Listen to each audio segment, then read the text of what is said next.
अगर किसी चीज को दिल से चाहो तो पूरी कायनात उसे तुम्हें मिलाने की कोशिश में या फिर साजिश में लग जाती है, এরকম ডায়লগ শুনেছি। তো বেসিক্যালি আমি শাহরুখ খানের ফ্যান, কিন্তু আজকে এই কথাটা বলতে তোমাদের সাথে আসিনি। আমাদের সাথে এই যে কথাটার কতটা সত্যতা যাচাই সত্যি সত্যি প্রমাণ করেছে দৈপায়ন মণ্ডল। তাহলে চলুন বন্ধুরা, নমস্কার সকলকে অ্যাভিশন বাংলার ইউটিউব চ্যানেলে। আজকে দেখবো যে স্বপ্ন সত্যি হয়, বাস্তবায়িত হয়, তার রূপায়ণ কিরকম দৈপায়ন দিয়েছে। তো কংগ্রাচুলেশন দৈপায়ন। দৈপায়ন আমাদের সিলেক্টেড হয়েছে এসবিআই পিও। আর কিসে কিসে ওরই মুখে শুনে নেবো। যারা যারা স্বপ্ন দেখছো যে সরকারি চাকরি পাবে, এটাও কি সম্ভব, তা এটা যে সত্যি সত্যি সম্ভব একদম অ্যাসপিরেন্টের মুখ থেকেই আজকে আমরা শুনবো। তাহলে দৈপায়ন, यस मैम, পুরো নামটা একটু বলো। আমার নাম হচ্ছে দৈপায়ন মণ্ডল। কোথা থেকে এসছো দৈপায়ন? আমি সোনারপুর থেকে এসেছি। ওকে, তাহলে প্রথম প্রশ্ন হচ্ছে তোমার কোথায় কোথায় সিলেকশন হয়েছে? আমার ফার্স্টলি এসবিআই তে প্রফেশনাল অফিসারে সিলেকশন হয়েছে। বাহ। দেন 1 এপ্রিল রেজাল্ট বেরিয়েছে, তো আইবিপিএস পিও, সেখানে আমার হয়েছে কানাডা ব্যাংক, এবং আইবিপিএস ক্লার্কে হয়েছে সেন্ট্রাল ব্যাংক অফ ইন্ডিয়া। বাহ, তাহলে প্রথমেই বলি congratulation. Thank you so much. তাহলে এই যে একটা চূড়ান্ত সফলতা, তো এই সফলতার জন্য তুমি প্রথম কাকে ধন্যবাদ জানাতে চাও? প্রথম আমি জানাবো আমার মা বাবা, সব সময় আমাকে তারা সাপোর্ট করেছেন। আমার বন্ধুরা আমার লো টাইমে আমার পাশে ছিলেন, এবং আমার অ্যাভিশন ইনস্টিটিউট এবং সেখানকার যে টিচাররা, যারা আমার একদম শুরু থেকে বেস তৈরি করে দিয়েছেন। তো এনাদের সবাইকে আমি খুব বড় একটা থ্যাংক ইউ জানাতে চাই। আর আমার সাফল্যের পিছনে এনাদের হাত অনস্বীকার্য। আচ্ছা আচ্ছা, দ্বিতীয় প্রশ্ন হচ্ছে এই যে অ্যাভিশন ইনস্টিটিউটের কথা বললে, তো অ্যাভিশন ইনস্টিটিউটই হঠাৎ করে কেন, মানে কোথা থেকে শুনলে অ্যাভিশন ইনস্টিটিউটের কথা? তো আমার বাবা এরকম খোঁজ খবর করছিল, যখন আমি কম্পিটিটিভ এক্সামের জন্য প্রিপারেশন নেব ওনাকে বললাম। তো ওনার কোনো কলিগ ওনাকে সাজেস্ট করেছিল যে যেহেতু আমি পড়ছি, অলরেডি আমার গ্র্যাজুয়েশন চলছিল, তো আমি অনলাইন অ্যাভিশনের এরকম বোথ ফ্যাসিলিটি দেওয়া হচ্ছে, তো আমি যেন অনলাইনে ভর্তি হতে পারি। কারণ আমার সেটা ভ্যালু ফর মানিও হচ্ছে কোর্সটা, এবং আমি সেখান থেকে শিখতেও পারবো, যে আমার বেসটাও অ্যাটলিস্ট তৈরি হয়ে যাবে। আচ্ছা ফাইন। তারপরে তুমি অ্যাডমিশন নিলে ইন দ্য ইয়ার অফ 2021। তখন তুমি গ্র্যাজুয়েশন কমপ্লিট করে ফেলেছো অলরেডি? না, তখনও গ্র্যাজুয়েশন কমপ্লিট হয়নি। গ্র্যাজুয়েশন পার্সু করতে করতে আমি এটাও করছিলাম পাশাপাশি। তাহলে দর্শক বন্ধুদের যাদের মানে প্রশ্ন থাকে যে আমি কি গ্র্যাজুয়েশন করতে করতে আমি কি কম্পিটিটিভের দিকে যাব, এটা কি সম্ভব, এটা পার্সিউ করা যায়? এখন কথায় আছে যে চেষ্টা করলেই সেটা করা যেতে পারে, where there is a will there is a way. তো সেটাই হচ্ছে কথা, সম্ভব, তাই তো? অবশ্যই সম্ভব। ইনফ্যাক্ট তোমার কি এটা মনে হয়েছিল যে আরো আগে থেকে ভাবলে বেটার হতো? হ্যাঁ, সেটা অবশ্যই আমার মনে হয়েছিল যে আরো আগে থেকে আমি যদি ঢুকতে পারতাম অ্যাভিশনে বা এই প্রিপারেশনটার মধ্যে, তো আমার পক্ষে জিনিসটা আরো সুবিধারই হতো, এবং আমি জিনিসটা আরো আগে হয়তো ক্র্যাক করতে পারতাম। আচ্ছা, তার মানে বন্ধুরা যারা কিনা ভাবছো একদম গ্র্যাজুয়েশন কমপ্লিট করার পর কিংবা মাস্টার্স দেওয়ার পরই আমি অ্যাডমিশন নেবো, কিন্তু তাদের একটা কথা বলি, একটা মুভির কথা আমার মনে পড়ছে, সুপার 30। তো ওখানে ঋত্বিক রোশন জানো তো কেমব্রিজে পড়তে চেয়েছিল, তাই তো, কিন্তু পড়তে পারেনি, তার সেই অ্যাপ্লিকেশন ফর্মটা ঠোঙা হয়ে গেছিল, তাই তো। তার মানে ডিগ্রি তখনই কাজে আসবে যখন তুমি সাকসেসফুল হবে। দ্যাট মিনস আমি কখনোই বলবো না একাডেমিক ব্যাকগ্রাউন্ডকে ছেড়ে চলো, কারণ একাডেমিক ব্যাকগ্রাউন্ড মিনিমাম গ্র্যাজুয়েশন না হলে আমরা কম্পিটিটিভ দিতেই পারবো না। কিন্তু ওটা তখনই, ওটা 90%, ওটার 80%, ওটা 60%, হোয়াট এভার ইট ইজ, ওটা তখনই ভ্যালিড করবে যখন তুমি একটা কোথাও সফলতা পাবে। আদারওয়াইজ কিন্তু এই ডিগ্রিটা একটা পাতাতেই পরিণত হয়ে যাবে। তার মানে চিন্তা ভাবনাটা, তোমার পরিকল্পনাটা যদি অনেক আগে থেকে হয়, ওর যেমন সফলতাটা দেখো এত পরে ভেবেও অনেক তাড়াতাড়ি এসেছে, তোমরা যদি এখন থেকে ভাবো তাহলে কিন্তু আমি বলবো আর দেরি করো না, this is a high time you should take decision যে হ্যাঁ আমি যদি কম্পিটিটিভ বা সরকারি চাকরি আমার মোটো হয়, তাহলে সেক্ষেত্রে কিন্তু শুরু করার এটাই বেস্ট টাইম। তাহলে তোমার বলবো গ্র্যাজুয়েশন কিসে ছিল? আমার গ্র্যাজুয়েশন ছিল কম্পিউটার সায়েন্স এন্ড ইঞ্জিনিয়ারিং এ। আচ্ছা, তাহলে বিটেক স্টুডেন্ট হয়ে পার্সিউ করে কেন কম্পিটিটিভ? তাহলে আগে থেকে কেন কম্পিটিটিভ ভাবলে না? Why not? তো যেমন হয় যে লোকের একটা প্ল্যান এ থাকে আর প্ল্যান বি থাকে, তো মেইনলি সবাই যখন ইঞ্জিনিয়ারিং করে তো সবার ওটাকে প্ল্যান এ থাকে আর কিছু একটা প্ল্যান বি ভেবে রাখে। তো আমার কাছে কিন্তু উল্টোটা ছিল, আমার কাছে কম্পিটিটিভ এক্সাম ছিল প্ল্যান এ, আর বিটেকের মাধ্যমে কোনো চাকরি বা সেই জিনিসটা ছিল প্ল্যান বি। আচ্ছা, তাহলে যে লোক বলে যে when you have plan B then plan A never be worked, yes, then তাহলে এটাতে তুমি কি বলতে চাও? এটাতে আমি বলতে চাই যে প্ল্যান বি একটা থাকা ভালো, কিন্তু শুরুতেই আমি দুদিকে দু নৌকায় পা দিয়ে চললে আমার হবে না, ঠিক আছে? আমার একটা মাঝের ব্যালেন্স খুঁজতে হবে, যেখানে ওইটাও আমি একটা নিজের স্যাটিসফ্যাকশন ওয়াইজ প্ল্যান বিএড দিকেও, যেটা আমার গ্র্যাজুয়েশন ছিল, তো আমাকে গ্র্যাজুয়েশনে তো আমার কম নাম্বার পেলেও হবে না, সেটাও আমাকে একটা ভালো নাম্বার রাখতে হবে। তো সেখানে মোটামুটি যেমন আমি একটা স্যাটিসফ্যাক্টরি নাম্বার পাওয়া যায় সেই দিকটা আমি বজায় রাখার চেষ্টা করতাম, আর এদিকে আমার এই দিকটাও মানে কম্পিটিটিভ এক্সামের যে প্রিপারেশন সেই দিকটাও আমি ভালো করে ফোকাস করার চেষ্টা করতাম। আচ্ছা, তাহলে এবার আসি তোমার প্রিপারেশন স্ট্র্যাটেজিতে। কেননা প্রতি বছর লক্ষাধিক স্টুডেন্ট কিন্তু পরীক্ষা দিচ্ছে, এরকম নয় যে তারা উইদাউট প্রিপারেশন পরীক্ষা দিচ্ছে, তবু তাদের সিলেকশন হচ্ছে না। কারণটা একটাই, জানো তো, অ্যারাউন্ড দ্য বুশ ঘুরলে কিছু হবে না, you have to be strategy, যে আমি কোন পথে যাব যে শর্টেস্ট মিনিমাম ওয়েতে আমার কিন্তু ফার্স্ট অ্যাটেম্প কিংবা সেকেন্ড অ্যাটেম্পটে আমার সিলেকশন হয়ে যায়।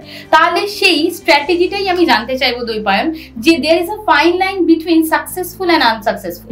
তো এই সাকসেস আর আনসাকসেসের মানে মিডলে যে ফাইন লাইনটা, সেটা তুমি ক্রস করেছো, ফলে তুমি জানো যে হোপফুলি, কেন তুমি সিলেক্টেড ক্যান্ডিডেট হোপফুলি। তো দেখো লক্ষাধিক স্টুডেন্ট পরীক্ষা দেয়, তার মধ্যে তুমি সেই জায়গাটায় বসে আছো। তো ডেফিনেটলি তাদের প্রিপারেশন আর তোমার প্রিপারেশনের মধ্যে একটা অন্তর তো আছে, সেই অন্তরটাই আজকে স্টুডেন্টদের আমি জানাতে চাই যে কিভাবে পড়লে বা কি ওয়েতে পড়লে তাদের সফলতাটা যেন তাড়াতাড়ি আসে। তাহলে প্রথমে আসি, তোমার কি ফার্স্ট থেকেই মোটা ছিল ব্যাংকিং এর জব? আমার ফার্স্ট থেকে, হ্যাঁ, যখন আমি কম্পিটিটিভ এক্সামের কথা ভাবি যে আমার কিছু করতে হবে, তো আমার ব্যাংকিং আর কি আমার ফার্স্ট প্রেফারেন্স ছিল। কেন? মিনিমাম টাইমে রিকোয়ারমেন্ট মানে রিক্রুটমেন্ট না, ওই সব তখন মাথায় ছিল না, তখন তো আমি জানতাম না যে কিরকম প্রসেসটা হয়, কটা পরীক্ষা হয়, কটা কি লেভেল থাকে। তো ফার্স্টলি আমি যখন ব্যাংকে যেতাম, ঠিক আছে, আমার একটু ছোট্ট করে একটা কোটেড অ্যান্ড কোটেড বলি, ও বললেও কিন্তু জানতো না। দ্যাট মিনস যারা বিগিনার বা নোভিস ভাবছো যে এটাও কি সম্ভব, দেখো উইদিন 1 ইয়ার, দেখো ক্লাস 1 থেকে 2 তে উঠতে গেলেও জানো তো একটা বাচ্চার 1টা বছর সময় লাগে। তো when you want to build your career, then minimum 1টা বছর তো তোমাকে দিতেই হবে। তো সেই ক্ষেত্রে তুমি বিগিনার হলেও এটাও কিন্তু পসিবল যে হ্যাঁ 1টা বছরের পর তোমার ডেফিনেটলি সিলেকশন সম্ভব, যদি তুমি ঠিকঠাক ভাবে পড়াশোনা করো।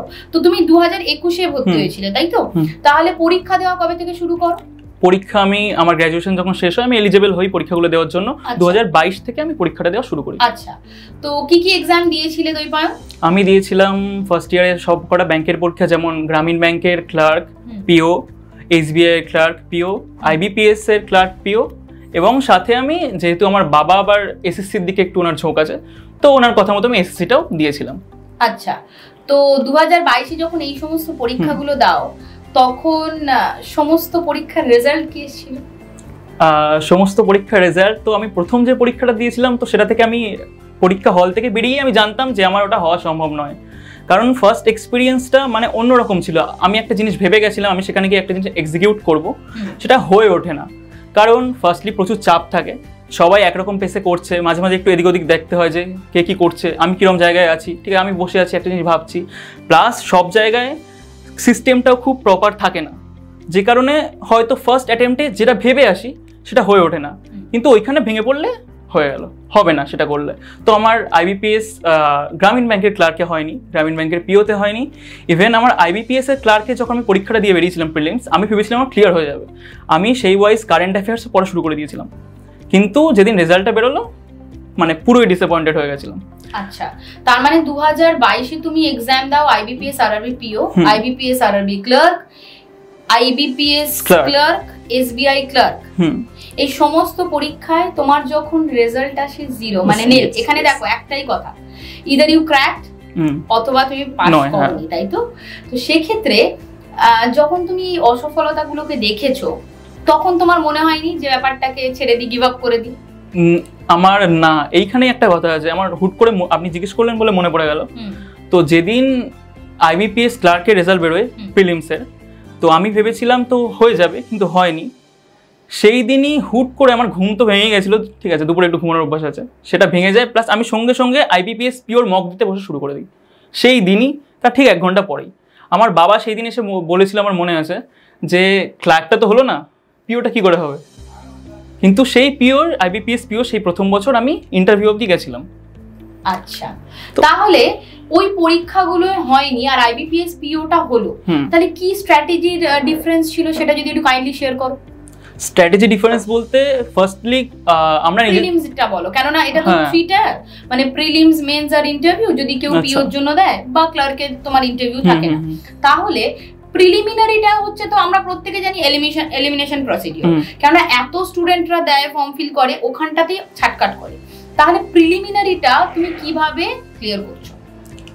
আচ্ছা, প্রিলিমসের জন্য আমি যেটা ভুল করছিলাম সেটা হচ্ছে আমি মানে প্রত্যেকটা সাবজেক্টে আমি পুরো ডেপথ অবধি না গিয়ে, পুরো বেসটা ক্লিয়ার না করে আমি মক্স দিতে শুরু করছিলাম, যে কারণে মক্সেও হয়তো খুব একটা ভালো নাম্বারটা চলে আসছিল, কিন্তু মক্স আর ওখানে জিনিসটা আলাদা, একদম ওটা রিয়েল টাইম। হ্যাঁ, তো সেইখানে গিয়ে আমার সেই জিনিসটা আসছিল, আমি ঠিকঠাক ভাবে নামাতে পারছিলাম না, আমার প্র্যাকটিসও কম ছিল, ঠিকঠাক ভাবে মক দেওয়া ছিল না, অনেকগুলো মক দিইনি।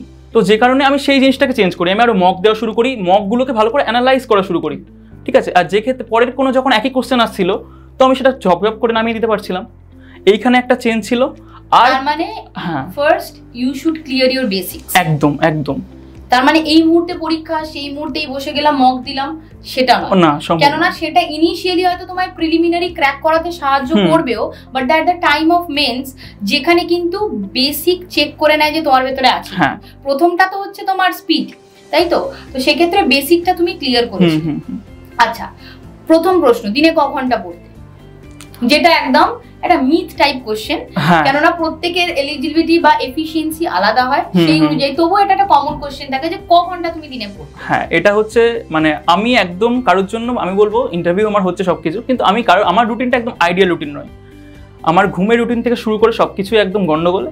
প্লাস আমি বড় জোর 4 থেকে 5 ঘন্টা পড়তাম, যেটা শুনতে খুবই অদ্ভুত লাগবে, না অদ্ভুত নয়, কেননা এখানে এরকম অনেক স্টুডেন্ট সত্যি দই পাইন ছিল, বিকজ কোয়ালিটি অলওয়েজ কোয়ান্টিটি থেকে জানো তো গ্রেটার পজিশন লাভ করে। কেননা আমি 2 ঘন্টা পড়ছি, সেটা আমি প্রপারলি পড়ছি, সেই সময় অন্য সমস্ত কিছুর থেকে পুরো জগৎটা থেকে আলাদা। আচ্ছা, তো তুমি 4-5 ঘন্টা পড়ো, এবার বলো 3টে সাবজেক্ট আমাদের প্রিলিমিনারিতে থাকে, 3টে সাবজেক্টকে তুমি কি করে হ্যান্ডেল করেছো? প্রথমে বেসিক করেছো বা কি করেছো? হ্যাঁ, তো প্রথমে আমি এরকম এক দিন একটা সাবজেক্ট নিয়ে বসার চেষ্টা করতাম। একদিন ম্যাথের একটা চ্যাপ্টার ধরলাম, সেটা কমপ্লিট করে ফেললাম, ঠিক আছে। পুরোটা তো কমপ্লিট করা সম্ভব হতো না, অ্যাভিশনের বই দেখতাম, তো সেখানে অনেকগুলো বই আমাদেরকে দেওয়া হয়েছিল অ্যাভিশন থেকে, তো একটা চ্যাপ্টার ধরতাম, বিভিন্ন ডিফিকাল্টি লেভেল ওয়াইজ থাকতো, ইজি, মিডিয়াম, ডিফিকাল্ট, তো একদিন ধরুন ইজিটা শেষ করে ফেললাম, একদিন মিডিয়াম নিয়ে বসলাম, মিডিয়াম তো একদিন হয়তো হবে না, 2 দিন ধরে করলাম, ঠিক আছে। আর এরকম যাতে বোরনেস না চলে আসে, তো সাবজেক্ট সুইচ করতাম, একদিন ধরুন ইংলিশ করলাম, তো একদিন রিজনিং, একদিন ম্যাথ, তো সেই জিনিসটাও আমার মোনোটোনাস লাগতো না। তো এইভাবে আমি আস্তে আস্তে করে বেসটাও ক্লিয়ার করেছিলাম, আর অনেক রকম ভ্যারাইটিস অঙ্ক বা রিজনিং বা ইংলিশ করে ফেলেছিলাম। ফাইন, তাহলে প্রতিদিন তুমি বেসিক থেকে চ্যাপ্টারগুলো করতে, দেন মক। দ্বিতীয় প্রশ্ন, তুমি মক দিতাম। Mock is very important. Yes ma'am. তাই তো, উইদাউট মক আর যাই হোক ব্যাংক ক্লিয়ার করা যায় না, এটা কোটেড আনকোটেড একটা কথা। তো সেই ক্ষেত্রে বলবো মক যে দিতে, যেটার কিনা গুরুত্ব এতটা ইম্পর্টেন্ট, সেটার বলি কোথা থেকে মক দিতে? মক আমি বেশ করা জায়গা থেকে দেওয়ার চেষ্টা করেছি, কিন্তু ওই বাড়ির পরিবেশে রিয়েল টাইম ব্যাপার নয়, তো সেটা তো হয়ে ওঠে না। তো আমি অ্যাভিশনের সেন্টারে এসেই মক দেওয়া যখন চালু করলাম, তো আমার কাছে জিনিসটা অনেকটা ডিফারেন্স আমি বুঝতে পারলাম।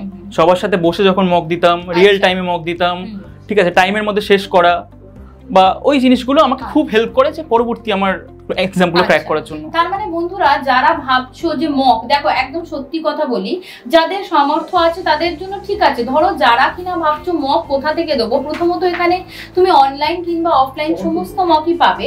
ইনফ্যাক্ট তোমার এখানে ইনফাও আছে যে তুমি এসে মকটা দিতে পারবে, কেননা সকলের পক্ষে সম্ভব নয়, বা বাড়িতে কম্পিউটার বা ল্যাপটপ নেই, তাদের কিন্তু খুব একটা অসুবিধা হওয়ার কথা নয়। এখানে ল্যাবও আছে, সেক্ষেত্রে তোমরা মকটা দিতে পারবে। তো মক দিয়েছি, ফাইন। এবার গেল কটা মক দিতে বলো? মক দিতাম বলতে এখানে এসে তো আমি দিতাম একটা করেই, আর বাড়িতে যখন থাকতাম তখন চেষ্টা করতাম একদিনে 2টো কি 3টে। এবার আমার কোনো ফিক্স ছিল না, কারণ কোনোটাতে নাম্বার বেশি আসছে তো আমি কনফিডেন্স নিয়ে পরেরটা ধরছি, তো সেটাতে হুট করে নাম্বার কম চলে এলো। আমি দিনের শেষটা একটা হাই পয়েন্টে করার চেষ্টা করতাম, যে এত মানে আজকে যতগুলো করেছি লাস্টটা যেন সব থেকে বেশি হয় নাম্বার। আচ্ছা আচ্ছা, ফাইন। তাহলে দ্বিতীয় প্রশ্ন হচ্ছে, মক দিতে দিতে তোমার এক্সামটা আস্তে আস্তে ক্লিয়ার হতে গেল। এবার প্রিলিমিনারিটা তো গেল। এবার প্রিলিমিনারিতে ক্র্যাক হওয়ার পর, যতদিন আমরা জানি রেজাল্ট বেরোনোর পর মানে ম্যাক্সিমাম 20 ডেজ থাকে মেন্সের জন্য।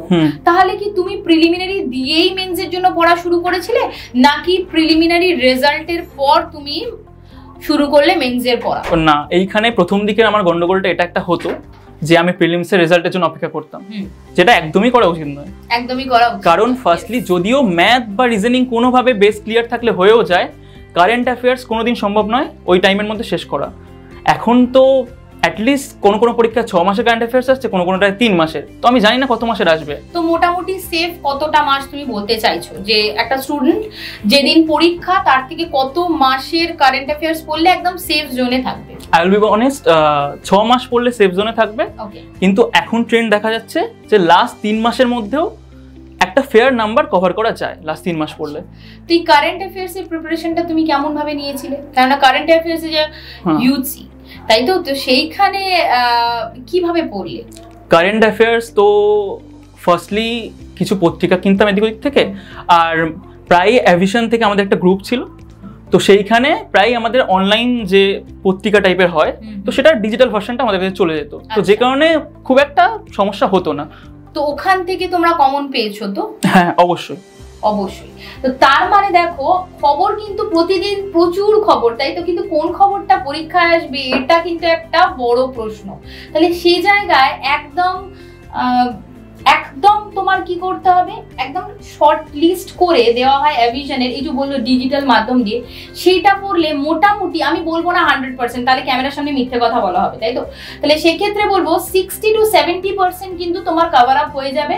তবে হ্যাঁ, কারেন্ট অ্যাফেয়ার্সের জন্য আমি সবসময় বলবো নট অনলি একটা সোর্স, বিভিন্নভাবে সব থেকে তো বেটার হয় পেপার পড়ো, এটার তো বিকল্প কিছু নেই, সাথে তোমাকে অ্যাভিশন তো হেল্প করবে। এবার গেল তোমার কারেন্ট অ্যাফেয়ার্স এর পার্ট। অ্যাপার্ট ফ্রম দিস, এই যে ম্যাথস, ইংলিশ, রিজনিং, এগুলো মেন্সের জন্য তুমি কিভাবে প্রিপারেশনটা নিয়েছো? তো এবার মেন্সের প্রিপারেশনটা আমার, আবার বলবো, এটা আমার খুব একটা আইডিয়াল নয়, আমার নিজের লাগতো ঠিকঠাক, তাই আমি সেটা করেছি। কেউ চেষ্টা করে দেখতে পারে, বাট নিজের রিস্কে, ঠিক আছে। তো আমি মেন্সের দেওয়ার চেষ্টা করতাম অনেকগুলো মক, ঠিক আছে, কিন্তু মানে প্রচুর টাইম সাপেক্ষ ব্যাপার, প্লাস মেন্স মানে প্রিলিমসটা অনেকটা একই ধাতের হয়। প্রিলিমস যদি পুকুর হয় একটা কথা আছে, প্রিলিমস পুকুর হলে মেন্স হচ্ছে সমুদ্র, একদম একদম, তাই না? প্রিলিমস পাস করার পর অনেকেই ভাবে মানে এবার হয়ে গেল, তো সেরকম একদমই নয়। মেন্সের পরিকল্পনা কিন্তু প্রিলিমসের সাথেই নিতে হয়, তাই তো? তাহলে সেই ক্ষেত্রে আমি বলবো তুমি যেভাবে বলছো মক দিতে, আর সাথে কি বেসিকও পড়তে? হ্যাঁ, বেসিকটা পড়তাম আমি, মক দু একটা হয়তো দিতাম, আমি দেখতাম আমার টাইম ম্যানেজমেন্টটা ঠিকঠাক হচ্ছে কিনা। আচ্ছা, কেন মেন্সে এতটা তো টাইমের খুব তাড়াহুড়ো থাকে না, আর মেন্সের একটা মেন ফান্ডা থাকে, আমি কোন কোশ্চেনগুলো পড়তে পারছি, ঠিক আছে, কোনগুলো আমি দেখে বাদ দিয়ে দিতে পারছি, এটা একটা মেন্সের বড় ফান্ডা। এটা খুব ইম্পর্টেন্ট কথা বলেছে। দেখো, কি পড়তে হবে সেটার থেকেও ইম্পর্টেন্ট কি ছাড়তে হবে। মানে এরকম প্রচুর কোশ্চেন থাকে যেগুলো খুব ট্রিকি কোশ্চেন, মানে টাইম কনজিউমিং, ধরলেই আটকে যেতে পারে, আটকে যাবে। তাহলে ওটা ছাড়ার জন্য কিন্তু ওটা প্র্যাকটিস করতে হবে, যে আমাকে জানতে হবে এটা হার্মফুল, এটা আমি পরে করব, এটা সময় নেওয়ার জন্যই কোশ্চেনটা দিয়েছে, তো সেটা তুমি প্র্যাকটিস না করলে কখনোই হবে না। ফাইন, তাহলে এভাবে গেল মেন্সের জার্নিটা। তো প্রথম মেন্স কবে ক্লিয়ার করলে দ্বৈপায়ন? প্রথম মেন্স যখন আমার রেজাল্ট এসেছিল সেটা জানুয়ারির 2023 জানুয়ারি 5 কি ওরকম 5 তারিখের দিকে। আচ্ছা, তো আমি তো তার আগে দীঘা ঘুরতে গেছিলাম ডিসেম্বরের শেষে। আর দীঘা ঘোরাটা আমার খুব একটা ভালো হয়নি, কারণ সবসময় গাড়ির মধ্যে বসতাম আর দেখতাম কখন রেজাল্টটা এসছে কিনা। আচ্ছা, তো আফটার ক্লিয়ারিং মেন্স এরপর তো একটা অদ্ভুত সেই পারাও, সেটা হচ্ছে ইন্টারভিউ। একটা এমন জিনিস, সেটা হচ্ছে তুমি কি পড়েছো, তুমি কি জানো, সেটার থেকেও বড় কথা তুমি প্রেশার হ্যান্ডেল করতে পারছো কিনা। কেননা ব্যাংক হচ্ছে অন্যান্য 8-4টে সরকারি চাকরির মতো নয়, মানে অল টাইম তোমার মাথার কাছে 20 জন দাঁড়িয়ে থাকবে, দিন দিন দিন টাকা দিন, এরকম একটা ব্যাপার। তো সেক্ষেত্রে এত প্রেশার হ্যান্ডেল করতে পারবে কিনা, একটা ইন্টারভিউ এর প্রসেস হয়, যেটা তোমরা জানো, পার্সোনাল ইন্টারভিউ। ইনফ্যাক্ট তুমি SBI ক্লিয়ার করেছিলে, তো সেখানে জিডি থাকে। তো জিডি আর ইন্টারভিউ এর প্রিপারেশনটা তুমি কিভাবে নিয়েছো? জিডি আর ইন্টারভিউ ফার্স্টলি আমি অ্যাভিশনে একটা মক দিয়েছিলাম কতগুলো। আচ্ছা, মক ইন্টারভিউ। হ্যাঁ, তো তবুও আমি আর কি আমার একটু ওই পাবলিক ডিলিং বা ওই ব্যাপারগুলোতে, যদি আমি ব্যাংকের চাকরি করতে যাচ্ছি, কিন্তু এটা ইন্ট্রোভার্ট টাইপের ব্যাপার থাকে, তো আমি বেশি মক দেওয়ার চেষ্টা করিনি ইন্টারভিউ। বাকিটা আমি নিজে আয়নার সামনে প্রিপেয়ার করার চেষ্টা করতাম, যে আমি ইন্ট্রো দিচ্ছি বা কোনো কোশ্চেন করলে মাথার মধ্যে অনেক চালাতাম আর কি, যে বিভিন্ন ক্যালকুলেশন, যে আমি এই উত্তরটা বলবো, এখান থেকে আমার কি ক্রস কোশ্চেন আসতে পারে, তো সেগুলো আমি তৈরি করার চেষ্টা করতাম। আচ্ছা, এখানে আবার একটা প্রশ্ন আসে, সেটা হচ্ছে ল্যাঙ্গুয়েজ কি কোনো রকম অন্তরায় হয়ে দাঁড়ায়? কেননা যারা ধরো বাংলা মিডিয়াম থেকে এসছো বা যারা হিন্দি মিডিয়াম, তারা ভাবছো ইন্টারভিউতে যদি পুরোটাই ইংলিশে হয় আমি কি কিসে উত্তর দেবো, প্রথম কথা এটা। তো তোমার ইন্টারভিউটা কিসে হয়েছিল? তো হ্যাঁ, এখানে একটা কথা আছে, গ্রামীণ ব্যাংকের যদি ইন্টারভিউ হয় অবশ্যই সেটা বাংলাতে হবে, রিজিওনাল ল্যাঙ্গুয়েজে হবে। আর আমার ফার্স্ট যেটা ইন্টারভিউ হয়েছিল, মানে আমি অদ্ভুতভাবে সব কিছু আমি ইংলিশে প্র্যাকটিস করে গেছিলাম। এবার আমার যে চেয়ারম্যান সাহেব যিনি থাকেন উনি শুরু করেন ইন্টারভিউটা, উনি আমাকে হিন্দিতে কোশ্চেন করা শুরু করেন। আমার মনে হয় আমি যদি ইংলিশে উত্তর দিই হুট করে তো একটা কেমন অসম্মানজনক ব্যাপার হবে, তো আমি হিন্দিতেই উত্তর দেওয়া শুরু করি। তার মানে প্রথম কথা এটা হচ্ছে একটা সেফ জায়গা, সেটা হচ্ছে এই যে তোমাকে প্রশ্নটা যে মাধ্যমে করা হবে তুমি কিন্তু উত্তরটা সেই মাধ্যমে দেওয়ার চেষ্টা করো। কিন্তু আমি একটা কথা বলবো যে হ্যাঁ অবশ্যই ভুল বলো না, ঠিক আছে, ভুল বলো না। আমার একটাই কথা, ধরো তুমি ইংলিশ বুঝতে পারো অথচ ফ্লুয়েন্টলি বলতে পারো না, ভুল বলো না, তাতে কিন্তু ইম্প্যাক্টটা খারাপ পড়বে। তবে হ্যাঁ, অন্য ল্যাঙ্গুয়েজে দেওয়ার আগে একটু এগুলো তো দেখো, একটু তো হোমওয়ার্ক করে তোমাকে যেতেই হবে। আর মক ইন্টারভিউ গুলোতে ওভাবেই নেওয়া হয় যাতে তোমার প্র্যাকটিসটা হয়ে যায়। তাহলে এটা তো গেল ইন্টারভিউ এর কথা। What about GD? আচ্ছা, জিডির ব্যাপারটা হচ্ছে, জিডিতে আমাদের ফার্স্টলি কি টপিক দিয়েছিল? আচ্ছা হ্যাঁ, টপিকটা ছিল হচ্ছে is India ready for electric vehicles. আচ্ছা, তো তুমি ওটাই কমফোর্টেবল ছিলে? হ্যাঁ, মোটামুটি কমফোর্টেবল। ধরো যে দর্শক বন্ধুরা আছে তাদের জন্য যদি টিপস দিতে যাও, সাপোজ ধরো এমন একটা টপিক দিলে যেটা তুমি কমফোর্টেবল নয়, তো সেটা কিভাবে হ্যান্ডেল করবে? সেটা হ্যান্ডেল করতে হবে তো ফার্স্টলি আমাদেরকে একটা প্যাড দিয়ে দেওয়া হয়। তো প্যাডে ফার্স্টলি পয়েন্ট লেখার টাইম দেওয়া হয়, তো সেই টাইমে একটু ভাবতে হবে কি পয়েন্ট হতে পারে। আর যদি আমার টপিক সম্বন্ধে জ্ঞান না থাকে, আমার সাজেশন শুরুটা না করাই ভালো। অনেকে বলবে শুরু করতে শেষ করতে, টপিক সম্বন্ধে জ্ঞান না থাকলে শুরু করার দরকার নেই। লোকে কি বলছে বা কি আমার যারা মেম্বার আছে ইয়েতে তারা কি বলছে সেটাকে শুনতে হবে। সেখান থেকে নিশ্চয়ই যে এসবিআইপিওর ইন্টারভিউ অবধি গেছে সে বুঝতে পারবে আমাকে কি বলতে হবে। আর এমন কথাগুলো উঠে আসে ওখান থেকে কিছু একটা কাউন্টার করে বলাই যেতে পারে, তো সেখানে সমস্যা খুব একটা হয় না। আচ্ছা, তো জিডিটা তোমার কিসে হয়েছিল, ইংলিশে না হিন্দিতে? হ্যাঁ, জিডিটা ইংলিশেই হয়েছিল। একজন হিন্দিতে বলেছিল কিন্তু আমি ইংলিশে কমফোর্টেবল ছিলাম বলে আমি ইংলিশেই বলেছিলাম। আচ্ছা, মানে অন্য মাধ্যমেও বলা সম্ভব? অবশ্যই অবশ্যই। তাহলে এই যে মিথটা থাকে যে হ্যাঁ সবসময় আমাকে জিডিটা ইংলিশেই দিতে হবে, তা নয়। কেননা GD is nothing but the group discussion. তো ডিসকাশনটা তুমি যাতে কমফোর্টেবল থাকবে তুমি তাতে বলবে, কেননা ওরা দেখবে তুমি পয়েন্টটা কতটা যুক্তিযুক্তভাবে বুঝেছো আর রাখতে পারছো।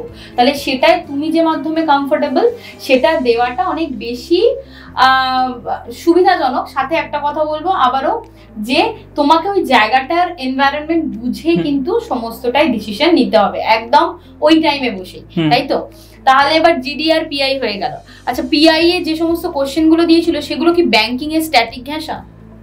হ্যাঁ, ব্যাংকিং এর অনেকটা থাকে। কারেন্ট অ্যাফেয়ার্স প্লাস স্ট্যাটিক এখন যে ধরনের কোশ্চেন দিচ্ছে, তো এই ধরনের কি কোশ্চেন দিয়েছিল? আচ্ছা ম্যাম, আমি একটা কথা বলতে চাই, জিডি ছাড়াও আরেকটা রাউন্ড থাকে, জি রাউন্ড থাকে। হ্যাঁ, তো জি রাউন্ডে আমাদের 5টা খুবই সোজা পয়েন্ট ছিল। তো যেটা দেখে আমরা ভেবেছিলাম হয়তো এক্ষুনি একটা কনক্লুশন চলে আসবে, মানে একটা প্রবলেম সলভিং এর জন্য কি কি স্টেপ আমাদের নেওয়া উচিত। কিন্তু দুটো, তো সেটা আমি করার চেষ্টা করেছিলাম কি, যেহেতু আগেরটা শুরু করতে পারিনি আর এটা খুবই সোজা টাইপের ছিল, যে আমাকে ফার্স্টে প্রবলেম চুজ করতে হবে, এটা খুবই সোজা পয়েন্ট, সবাই অ্যাগ্রি করবে। তো আমি ইনিশিয়েটিভ নিয়ে ফার্স্টে বলেই, ঠিক আছে। তো প্যানেল মেম্বাররা সবসময় দেখতে থাকে যে কে কী বলছে, কে কী করছে। তো তারপর আস্তে আস্তে মিডিল পজিশনে গিয়ে সেই একটা ঝুট ঝামেলা শুরু হয়, ঠিক আছে, চেঁচামেচি শুরু হয়। কিন্তু ওই চেঁচামেচিতে যোগ দিলে হবে না, ঠিক আছে। কেউ যদি বলতে পারছে না, একবার বুদ্ধি করে বললাম যে তুমি কিছু বলো, বা নিজে যখন একটু ফাঁকা হলো কেউ কোনো পয়েন্ট বলতে পারছে না, আমি আমার পয়েন্টে ইনপুট দিলাম। মানে ক্যাওস নিজে ক্রিয়েট করলে হবে না, ক্যাওসটাকে অবজার্ভ করো, কারণ প্যানেল মেম্বার সব কিছু দেখে যে তুমি ক্যাওসটা সৃষ্টি করছো নাকি তুমি অবজার্ভ করছো, এক্স্যাক্টলি, নাকি কন্ট্রোল করছো। ঠিক, তাহলে রেজাল্ট তোমার কবে বের হলো ফাইনালি? এসবিআই, এটা এসবিআই এর কথা বলছি। এসবিআই এর রেজাল্টটা আমার ফাইনাল রেজাল্ট বেরিয়েছে হচ্ছে 19 মার্চ, 19th March of 2024। হ্যাঁ। আচ্ছা, তো প্রথম রেজাল্টটা দেখার পর কি ফিলিংস হয়েছিল? প্রথম রেজাল্টটা যখন আমি দেখেছি এসবিআই পিও, তখন আমি সকালবেলা এসবিআই তে গেছিলাম। আচ্ছা, সকালবেলা এসবিআই তে একটা কাজে গেছিলাম। তো সেখান থেকে আমি আর কি আবার রেজাল্টটাও দেখেছি, মানে আমি ভাবছিলাম রেজাল্ট বেরোবে, বাড়িতে পিসফুল এনভায়রনমেন্টে দেখবো, দুবার ঠাকুরকে প্রণাম করে দেখবো। কিন্তু আমি তখন ক্রস করছিলাম রেল ক্রসিং, ঠিক আছে। সেই মোমেন্টে আমার একটা বন্ধু জিজ্ঞেস করছে এসবিআই তে কি হয়েছে, কি হলো রেজাল্ট। আচ্ছা, তো আমি তো ফার্স্টে ওই ওয়েবসাইটে চলে গেলাম, ওয়েবসাইট থেকে ওটা নামালাম। তো তো ফার্স্ট কিছুক্ষণ আমার পুরো নাম ছিল, আমি না, আমাকে জিনিসটা হিট করেনি যে কি হয়েছে, কারণ আমি রাস্তার মাঝে একটা স্কুটি চালাচ্ছি, আমি বুঝতে পারছি না কি হচ্ছে। তো আমি ওদিকে গিয়ে স্কুটিটাকে পার্ক করলাম, করে সেই বন্ধুটাকে আগে ফোন করলাম, ভাই আমার বিশ্বাস হচ্ছে না যে এসবিআইপিও হয়েছে। তারপর বাবাকে ফোন করলাম, বাবা অফিসে ছিলেন, তো বাবাকে ফোন করলাম, একটু এদিক ওদিক ফোন করে, ঠিক আছে, বাড়িতে মিষ্টি কিনে চলে গেলাম। আচ্ছা, বাহ, মানে এই যে বললে খুব ভালো লাগলো, শুনে সত্যিই ভালো লাগলো। এবার হচ্ছে কথা, যখন তুমি শুরু করেছিলে একদম শূন্য হাতে, তাই তো? কেননা তুমি ইঞ্জিনিয়ারিং স্টুডেন্ট, পুরো একটা অন্য জোনে আসছো যেখানে কিন্তু নিশ্চয়তা খুবই কম। তো সেই জায়গাটা থেকে শুরু করে শেষ যেখানে করলে, এই যে অন্তরটা অনেকেই পেরোতে পারে না, তাদের জন্য তুমি কি বলতে চাইছো? তো হ্যাঁ, তাদেরকে আমি বলবো যে নিজের উপর প্রেশার বেশি না নিতে। আচ্ছা, সে যদি একটু টাইম ম্যানেজমেন্ট করে, একটু ভেবে দেখতে পারে। আর আমি সেটা তখনও জানতাম, এখনও জানি যে প্রিপারেশন টাইমটা একদম, যারা জবে ঢুকবে তাদের লাইফে গোল্ডেন টাইম।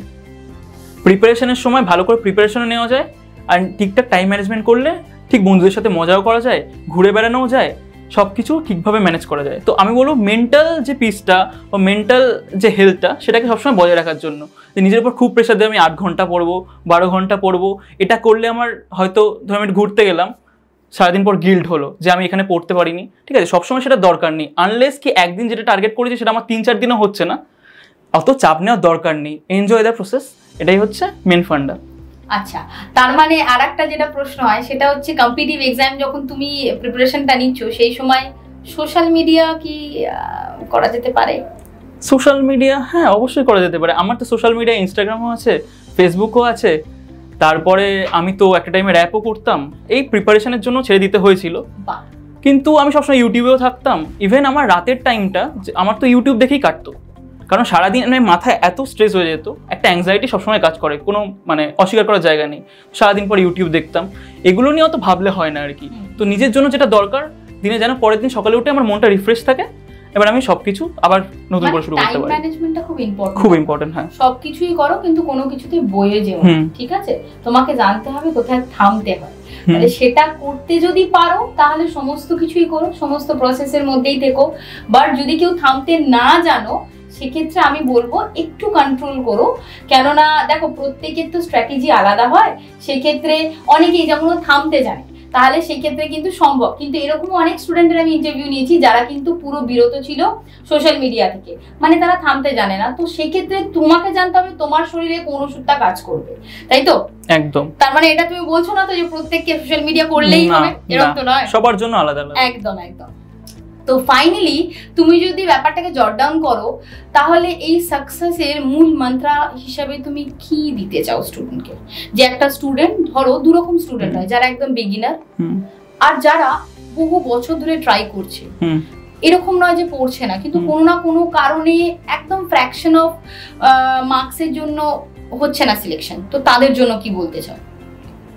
হ্যাঁ, আমি দেখবো কটা খুব বেসিক ভুল হয়, ঠিক আছে। ফার্স্টলি বেস ক্লিয়ার না করা, অনেক দিন ধরে যে প্রিপারেশন নিচ্ছে তার কোথাও, আমার তো মনে হয়, আমি ভেবে দেখেছি যে আমার যদি এরকম হতো তাহলে কি হতো। আমার মনে হয় যে আমার বেসে কোথাও একটা সমস্যা হয়তো থেকে যায়, আচ্ছা, যে কারণে কোনো জায়গায় গিয়ে লাস্ট অফ দিয়ে কোনোভাবে হয়ে ওঠে না। আর সেকেন্ড কথা, যে চাপটা নেওয়া, যে সমাজ কি বলবে বা কি করছে, এতদিন ধরে পরীক্ষা দিচ্ছে, এটা হয়েই থাকে। কি যেন একটা কমন ডায়লগ আছে, সবসে বড় রোগ ক্যা কহেঙ্গে লোগ। হ্যাঁ, ক্যা কহেঙ্গে লোগ। হ্যাঁ, তো সবাই কি বলছে সেটা একদম মাথায় নিলে হবে না, কারণ সবাই এসে মাকে বলবে, মা এসে তোমাকে বলবে, তোমাকে ফিল্টার করে সেটা বাইরে বার করে দিতে হবে। এটা হচ্ছে সেকেন্ড কথা। আর ওই যে আমি যে বললাম যে নিজের উপর বেশি প্রেশার দিলে হবে না, মাইন্ডটা সবসময় ক্লিয়ার রাখতে হবে। আর অনেক বছর ধরে যারা প্রিপারেশন নিচ্ছে তাদের জন্য বলছিলাম যে একদিন একটু বসে একটু সিট ব্যাক করা দরকার, যে আমি ভাবলাম যে কি কোথায় আমার সমস্যাটা হচ্ছে, যে আমি শুধু রাশি করে যাচ্ছি আর হচ্ছে না। একদিন একটু বসে ভাবতে হবে, একদিন হোক, এক সপ্তাহ, যে আমি বসে ভাবলাম যে কোথায় আমার সমস্যাটা হচ্ছিল। সবকটা আরেকবার করে মকগুলো দিলাম, আরেকবার করে সাবজেক্টগুলো দেখলাম, আবার আমি নেমে পড়লাম মাঠে। ফাইন, তাহলে শেষে একটাই কথা বলতে চাই যে তুমি যে জবগুলো পেয়েছো সেটা হচ্ছে SBIPO and IBPSPO in Canara Bank, right? Canara Bank, আর clerical in also Central Bank of India. তো ফাইনালি তুমি কোনটা করবে দেখো? ফাইনালি এখন আমি এখনো ডিসাইড করতে পারিনি, কারণ ওই আবার চাকরি পেয়েও কোনো শান্তি নেই, চাকরি পাওয়ার পরেও মা বলবে এইটা কর, বাবা বলবে ওইটা কর, আর পাড়ার লোক বলবে এটা করলে ভালো হতো। আর দিনের শেষে তোমাকেই ডিসিশনটা নিতে হবে। অনেক কিছু আছে, শুধু চাকরি পেয়ে গেলেই হবে না, তারপরে অনেক কিছু থাকে। যেমন আমি যেদিন চাকরি পেয়েছি তারপর থেকে আমার স্ট্রেস হচ্ছে আমি কোনটা করব, কারণ পরের লাইফে অনেকটা ব্যাপার থাকে। কারণ ওয়ার্ক কালচার থেকে শুরু করে যেগুলো এখন অ্যাসপিরেন্টদেরকে বলে তাদেরকে ডিমোটিভেট করার কোনো দরকার নেই। একটা চাকরি খুব ইম্পর্টেন্ট, এখন অনেকে চাকরি পায় না। প্রথমে মাথা গলাতে হবে, তবে পুরো দেহ চলে আসে। এটা হচ্ছে বাঙালিদের কথা, কান টানলে মাথা আসবে। তো এই যে কানটা টানাতে হবে, প্রথমে যে কোনো একটা সরকারি চাকরি হলেই হবে, তারপরে ডিসিশন নিতে হবে। চাকরি পাও, তারপর জব স্যাটিসফ্যাকশন, দেন জব সিলেকশন, এগুলো পরের পার্ট, তাই তো? তাহলে এর পরের ভাবনাটা কি? এখানেই থেমে যেতে চাও? মানে either SBI PO or Canara bank PO or central bank clerk, এগুলোর মধ্যে যে কোনো একটা করলে, তো এরপরে ফার্দার কিছু ভেবেছো? এরপরে আমার আরবিআই অ্যাসিস্ট্যান্টটা দেওয়ার একটা ইচ্ছা আছে। Why not RBI PO grade B? মানে আমার যদি আমি হোপফুলি পিওতে যদি ঢুকি, তো মানে পায়োনিয়ার পজিশন হচ্ছে আরবিআই গ্রেড বি, হ্যাঁ। তো ওয়াই নট দিস ওয়ান? কারণ আমি যদি বিকজ তুমি অলরেডি একটা পায়োনিয়ার পজিশনে আছো।